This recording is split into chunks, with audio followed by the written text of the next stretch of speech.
ఇండ్ల లలిత కనకయ్య పుల్లూరుపల్లిలో సర్పంచ్ గా నిలబడ్డా.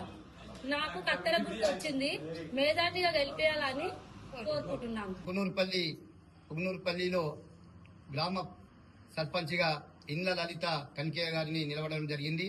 మాకు కత్తెర గుర్తు వచ్చింది కాబట్టి పుగ్నూరుపల్లి గ్రామ ప్రజలందరూ అత్యధిక ఓట్లేసి భారీ మెజార్టీతో గెలిపించాలని కోరుకుంటూ, అదేవిధంగా గత 20 సంవత్సరాల కింద కూడా నన్ను ఎంపీటీసీగా గెలిపించడం జరిగింది.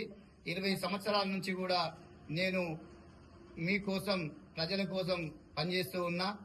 మరియు మొన్ననే కాంగ్రెస్ పార్టీ అధికారంలోకి వచ్చినాక పెద్దమ్మ గుడిలో ముందర 10 లక్షల సీసీ రోడ్డు పోయడం జరిగింది. వీరప్ప గుడి దగ్గర కూడా 10 లక్షల సీసీ రోడ్డు పోయడం జరిగింది. ఎస్సీ కాలనీలో 10 లక్షల సీసీ రోడ్డు పోయడం జరిగింది.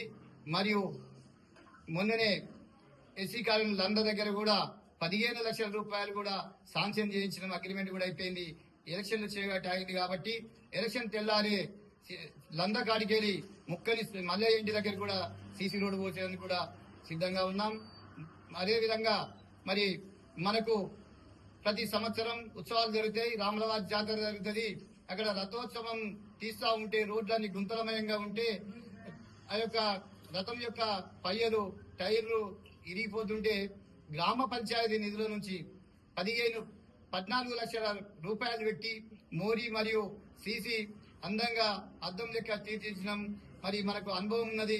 గత 25 సంవత్సరాల నుంచి రాజకీయాల్లో ఉన్న ఏ గల్లీ అయినా, ఏ ఇల్లు అయినా, ఏ సందైనా నాకు తెలుసు కాబట్టి ఎక్కడ మోరీ కావాలి, ఎక్కడ రోడ్డు కావాలి, ఎక్కడ లైట్ కావాలి నాకు తెలుసు కాబట్టి, చేసిన అనుభవం ఉన్నది కాబట్టి నన్ను అత్యధిక ఓట్లేసి భారీ మెజార్టీతో గెలిపించినట్టయితే మన గ్రామాన్ని అందంగా అంగరంగ వైభవంగా తీర్చిదిద్దామని ఈ సందర్భంగా తెలియజేస్తా ఉన్నా. 17వ తారీఖు నాడు ఉదయం 7 గంటల నుంచి 1 గంట వరకే ఎలక్షన్ ఉంటుంది కాబట్టి ఆ లోపు గ్రామ ప్రజలందరూ ఇచ్చేసి మీ ఓటును వినియోగించుకోవాలని కోరుకుంటూ, అదేవిధంగా మా యొక్క కత్తెర గుర్తు సీరియల్ నంబర్ 2లో ఉంటది కాబట్టి జాగ్రత్తగా చూసి కత్తెర గుర్తు మీద ఓటేసి గెలిపించాలని కోరుతాము.